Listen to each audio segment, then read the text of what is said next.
আজকের মার্কেটে Nifty gap open হয়, বাট যে লেভেলে গ্যাপ ওপেন হয়েছিল ওই লেভেলই ছিল রেজিস্ট্যান্স লেভেল। আমি গতকাল অ্যানালিসিস ভিডিওতে আপনাদের সঙ্গে ডিসকাস করেছিলাম যে উপরের দিকে নিফটিতে 22,050 থেকে 22,150 এই যে লেভেল, এটা resistance level, profit booking level. Market open হওয়ার পরে হায়ার লেভেল থেকে প্রফিট বুকিং এসছে আজকে।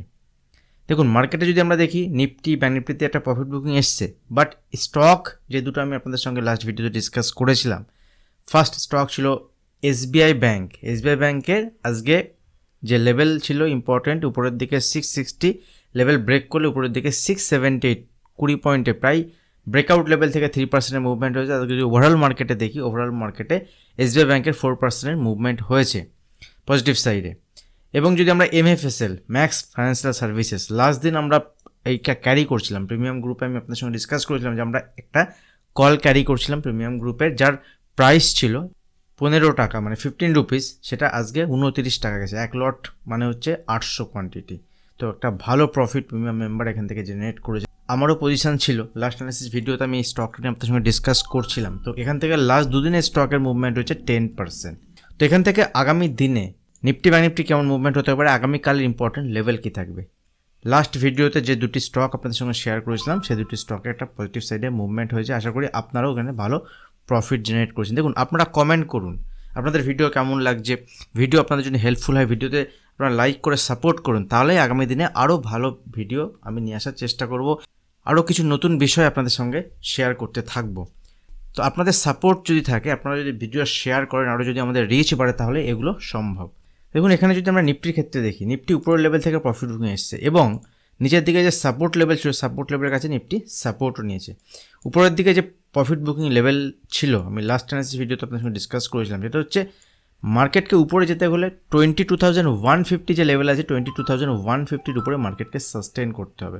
22,150 লেভেলের উপরে যদি সাস্টেন করে, ইনিশিয়ালি 130, এখানে লাস্ট দিনের মোটামুটি হাই 128, এই লেভেলের উপরে সাস্টেন করলে তবে উপর থেকে পজিটিভ সাইডে মুভমেন্ট। ইনিশিয়ালি মার্কেট ওপেন হওয়ার পরে নিচে এসছে, বাউন্স এসছে, বাট উপরের লেভেলে সাস্টেন করতে পারেনি। যখনই এই লেভেলকে ব্রেক করেছে কিন্তু একটা sharp sell 21,980 22,000 level sharp sell আমরা দেখেছি, বাট লোয়ার লেভেলে কিন্তু মার্কেট সাপোর্টও নিয়েছে এবং লাস্টের দিকে একটা রিকভারি আমরা দেখেছি। আগামীকাল রিজার্ভ ব্যাংকের যে মনিটারি পলিসি চলছে তার আউটকাম আসবে, দ্যাট মিনস সেখানে ইন্টারেস্ট রেট বাড়ছে কি কমছে সেটা নিয়ে ডিসিশন আসবে। রেপো রেট যেটা, তো মেবি রেপো রেট আনচেঞ্জ থাকবে, এটাই ম্যাক্সিমাম যারা অ্যানালিস্ট তারা এক্সপেক্ট করছেন। কিন্তু রেপো রেট যদি এখান থেকে কমে, দ্যাট মিনস ইন্টারেস্ট যদি কমে, মার্কেটে যে ইন্টারেস্ট রেট আছে সেটা মার্কেটের জন্য একটা পজিটিভ সাইডে যেতে পারে ব্যাংক নিফটির ক্ষেত্রে। যদি হঠাৎ করে আরবিআই রেপো রেট 0.25% যদি এখানে কমিয়ে দেয়, সেটা কিন্তু মার্কেটের জন্য পজিটিভ, বাট কমাবে এরকম কোনো আশা এই মুহূর্তে নেই। তো ব্যাংক নিফটিতে যদি দেখি, দেখুন ব্যাংক নিফটিতেও একটা মুভমেন্ট আজকে হয়েছে এবং bank Nifty at the end of the day যদি আমরা দেখি, দিনের শেষে কিন্তু ব্যাংক নিফটি মোটামুটি উপরের দিকে একটা বাউন্স এসছে এবং উপরের দিকে গিয়ে ক্লোজ দিয়েছে, ঠিক আছে।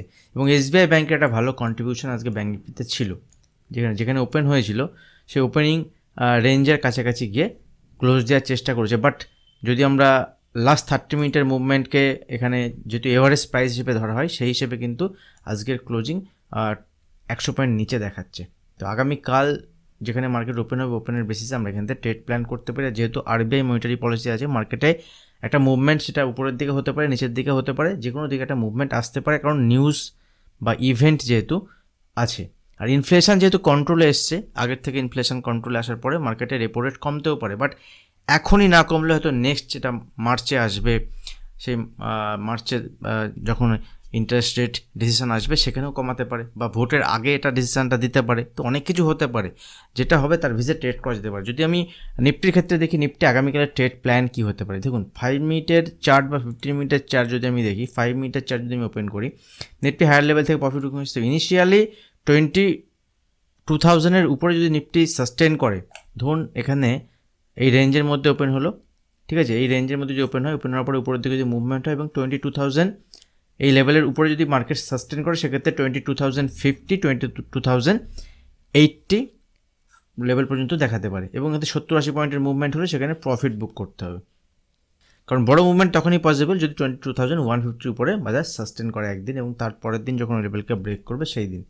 নিচের দিকে যদি মুভমেন্ট হয়, দেখুন নিচের দিকে যদি মুভমেন্ট হয়, এখানে যদি গ্যাপ ডাউন ওপেন হয়, যদি গ্যাপ ডাউন ওপেন হয় এবং গ্যাপ ডাউন ওপেন হওয়ার পরে মাথায় রাখবেন এখানে যে আজকের যে লো আছে এই লো যদি ব্রেক করে, দ্যাট মিনস 21,880, আজকের যে লো আছে সেটা যদি ব্রেক করে নিচের দিকে টার্গেট হবে 21,800 থেকে 21,760 পর্যন্ত, ঠিক আছে, এবং 21,750 725 লেভেলও দেখাতে পারে।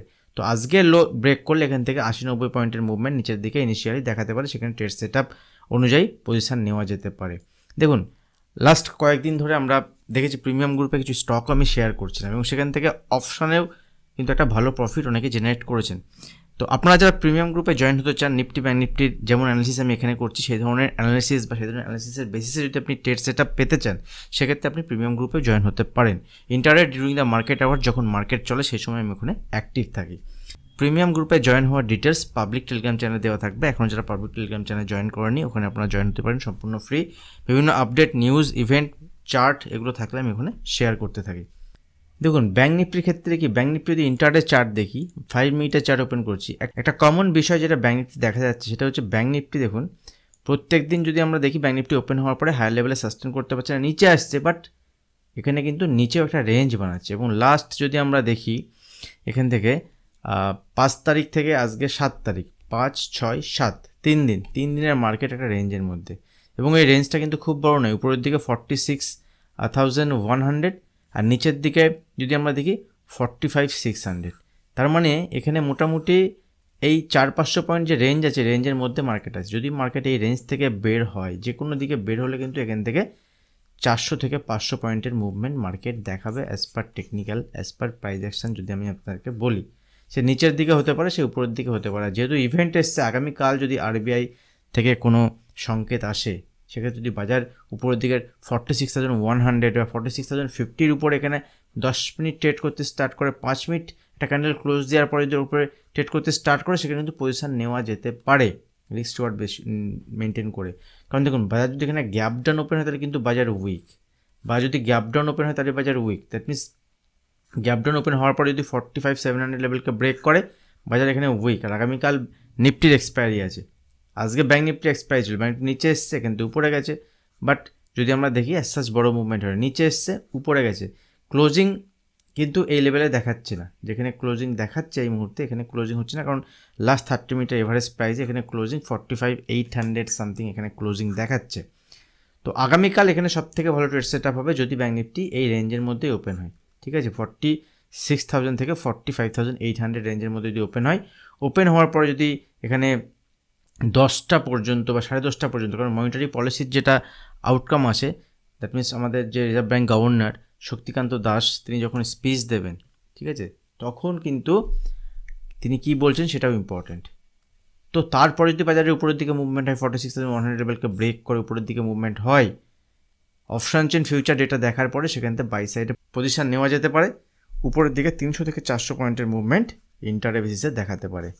সেম কন্ডিশন যদি বাজার এখানে গ্যাপ ডাউন ওপেন হয়, দেখুন ওয়ার্ল্ড মার্কেটের বেসিসে আমাদের এখানে gap up gap down open হয়, কোনো কারণে গ্যাপ ডাউন ওপেন হয় এবং গ্যাপ ডাউন ওপেন হওয়ার পরে যদি নিচের দিকে 45,600 উপর ব্রেক করে, তাহলে নিচের দিকে 45,400 45,300 লেভেল পর্যন্ত বাজার দেখাতে পারে, এবং নিচের দিকে 45,200 ইম্পর্টেন্ট সাপোর্ট লেভেল থাকবে, ঠিক আছে। সেক্ষেত্রে 45,200 সাপোর্ট লেভেল থাকবে, দুদিকেই সম্ভব। ইন্টারডে ট্রেডিং কিন্তু টোটালি আলাদা।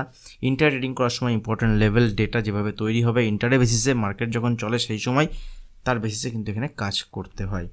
ভিডিও ভালো লাগলে অবশ্যই ভিডিওতে লাইক করে সাপোর্ট করবেন। আগামী দিনে এই ধরনের ভিডিও বা আরও যদি স্টকের ভিডিও চান সেটাও শেয়ার করবেন। আজ ভিডিও এখানে শেষ করছি, দেখা হবে নেক্সট ভিডিওতে। ধন্যবাদ।